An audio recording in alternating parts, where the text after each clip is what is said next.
नमस्कार शेतकरी मित्रांनो, माझी शेती माझा अनुभव. मी बाळासाहेब गुंजाळ. आमचे मित्र राहुल पवार यांच्या बागेत मी आज आलेलो आहे. पेरूचा बाग आहे त्यांचा. आणि खरं तर आता 3 मार्च म्हणजे अगदी कडक उन्हाळा चाललेला आहे आणि 35°C पुढे टेम्परेचर व्हायला चाललेले आहे.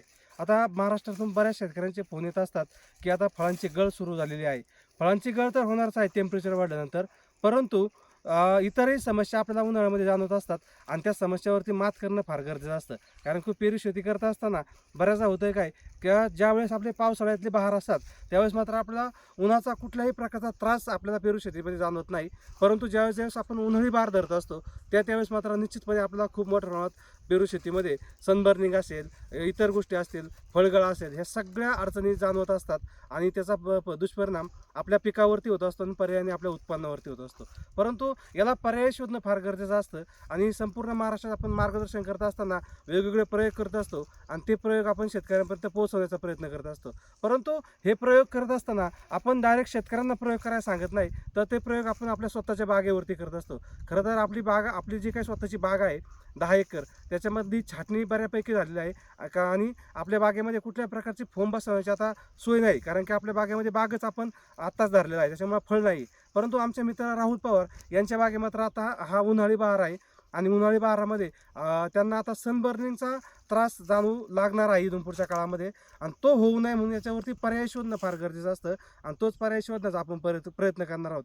खरं तर अनेक पर्याय आहेत. त्याच्यामध्ये क्रॉप कोअर टाकणे असेल किंवा वेगवेगळ्या प्रकारच्या पिशव्या वापरणे असेल, अँटी फोम वापरणं असेल किंवा बटरफ्लाय बॅग वापरतात काही शेतकरी. परंतु त्याच्यापेक्षाही सोप्या पद्धतीने आणि कमी खर्चामध्ये आपल्याला कसं हे पीक उभं करता येईल आणि कमी खर्चामध्ये जर पीक उत्पन्न उभं राहिलं तर मिळणारा नफासुद्धा खूप अधिक चांगल्या प्रकारचा असतो. म्हणून आज आपण ही जे काय एक UV बॅग आहे, कलरीचा निळसर कलर आहे आणि साधारणतः ही पिशवी आपण वापरणार आहोत. आता ह्या पिशवीचा थोडासा अभ्यास मी केला आणि आपल्याला असं जाणवलं की ज्यावेळेस आपण ही सूर्यासमोर धरतो, या सूर्यासमोर धरल्यानंतर आपल्याला यातून कुठल्याही प्रकारचा सूर्यप्रकाश आरपार होताना दिसू येत नाही आणि जर सूर्यप्रकाश आरपार झाला नाही तर निश्चितपणे ज्यावेळेस आपण फळावरती ही अँटी फोम बसवणार आहोत त्यावेळेस आपल्याला त्याचा फायदा होणार आहे आणि त्याचे फायदे खरंच होत आहेत का हे आपण पाहण्याचा प्रयत्न करणार आहोत. आता ह्या बागेमध्ये साधारणतः आपण फोम बसवणार आहोत आणि फोम बसवल्यानंतर त्याच्यावरती ही पिशवी बसवण्याचा प्रयत्न करणार आहोत. परंतु हा एक तात्विक प्रयोग असणार आहे आणि हा प्रयोग यशस्वी झाल्यानंतर शेतकऱ्यांना आपण त्याचे रिझल्ट देणार आहोत. कारण की जर शेतकरी एक्स्ट्राचा खर्च करत असेल आणि जर याच्यातून रिझल्ट भेटला नाही तर शेतकरी नाराज होतात आणि त्यातून आपल्याला उत्पन्न भेटणार नाही, पर्यायाने आपलं जे काही फळपीक असेल ते खराब होऊन जाऊ शकतं.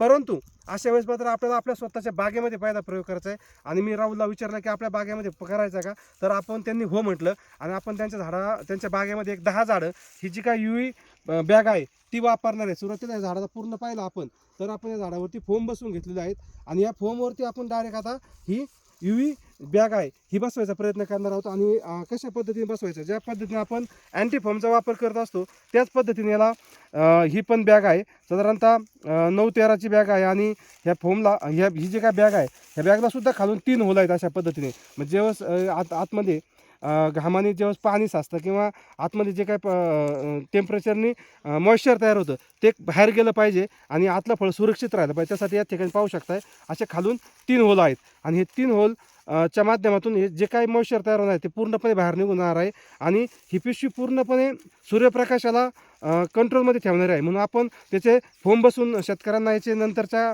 1 महिन्यामध्ये, 1.5 महिन्यामध्ये, 2 महिन्यामध्ये खरंच ही कंट्रोल करते का हे प्रयोग शेतकऱ्यांपर्यंत पोहोचवण्याचा प्रयत्न करणार. आता हे कसे फोम बसवायचे ते आपण तुम्हाला दाखवणार आहे. अशा पद्धतीने जे काही अँटी फोम आपण बसवतो त्याच पद्धतीने ही पिशवी पण बांधणं गरजेचं असतं आणि अशा पद्धतीने एक हलकी गाठण देणं फार गरजेचं आहे. बऱ्याचदा काय होतं की शेतकरी 2-2 गाठणे देत असतात, परंतु ही पिशवी थोडीशी चांगल्या क्वालिटीची आहे आणि चांगल्या क्वालिटीची असल्या कारण 2 जर गाठण आपण दिल्या तर आपण सोडताना ही पिशवी आपली फाटणार आहे. परंतु 1 जण गाठण दिली व्यवस्थित आणि ती हलक्या हाताने दिली तर फळ तोडल्यानंतर आपण 2दा-3दा हिचा यूज करू शकतो. कारण की जी आपली जुनी अँटी फोम होती तिचा वापर आपला दुसऱ्यांदा करता येत नव्हता किंवा तिचा त्रास जास्त प्रमाणात व्हायचा. परंतु ही पिशवी थोडीशी चांगली क्वालिटीची आहे आणि सनबर्निंगला कंट्रोल करणारी आहे. म्हणून आपण काय करणार आहे, सुरुवातीला ही पिशवी बांधताना एकाच गाठणीचा वापर करणार आहे आणि त्याच्या माध्यमातून आपण तो प्रयोग करून पाहणार आहे. कारण की येत्या काळामध्ये जे उन्हाळ्यात शेतकरी बागा धरतायत त्यांना त्याचा प्रयोग दिसला गेला पाहिजे आणि नेमका फायदा होतो की नाही हा आपण स्वतः प्रत्यक्ष आपल्या शेतामध्ये करून पाहणार आहेत आणि त्याच्यानंतरच्या काळामध्ये आपण इतक्या शेतकऱ्यांना त्याचं महत्त्व सांगणार आहे की खरंच याच्यामधून सनबर्निंग होतंय का नाही. जर होत असेल तर शेतकऱ्यांना त्या संबंधित माहिती दिली जाईल, आणि जर नसेल होत तर तरीसुद्धा शेतकऱ्यांना सांगितलं जाईल की याच्यातून सनबर्निंग होत नाही, ही पिशवी वापरण्यास कुठल्या प्रकारची हरकत नाही. म्हणून जर आपण अशा पद्धतीने नियोजन जर केलं आणि पेरू शेतीमध्ये काम केलं तर निश्चितपणे आपल्याला उन्हाळ्यामध्ये जो सनबर्निंगचा खूप मोठा त्रास होतोय, खूप मोठ्या प्रमाणात फळांचा नुकसान होत असतं, ते टाळायचं असेल तर आपल्याला नवीन नवीन पर्याय शोधणं गरजेचं आहे. आणि नवीन नवीन शोधलेले पर्याय जर आपण वापरले तर निश्चितपणे आपल्याला त्याचा फायदा होऊ शकतो आणि पेरू शेतीमधून आपल्याला चांगलं उत्पन्न भेटू शकतं. म्हणून अशाच प्रकारच्या नवीन नवीन प्रयोगासाठी आपल्या चॅनलला लाईक करा, शेअर करा, सबस्क्राईब करा, का जेणेकरून येत्या काळामध्ये शेतकऱ्यांना हे प्रयोग पाहता येतील आणि त्यातून त्यांना शिकता येईल आणि नवीन प्रयोग करण्यासाठी त्यांना आपल्या शेतामध्ये प्रोत्साहन मिळेल आणि त्याच्या माध्यमातून आपल्या शेतीचं उत्पन्न वाढेल आणि चांगल्या पद्धतीने ते पेरू शेती करू शकतात. धन्यवाद.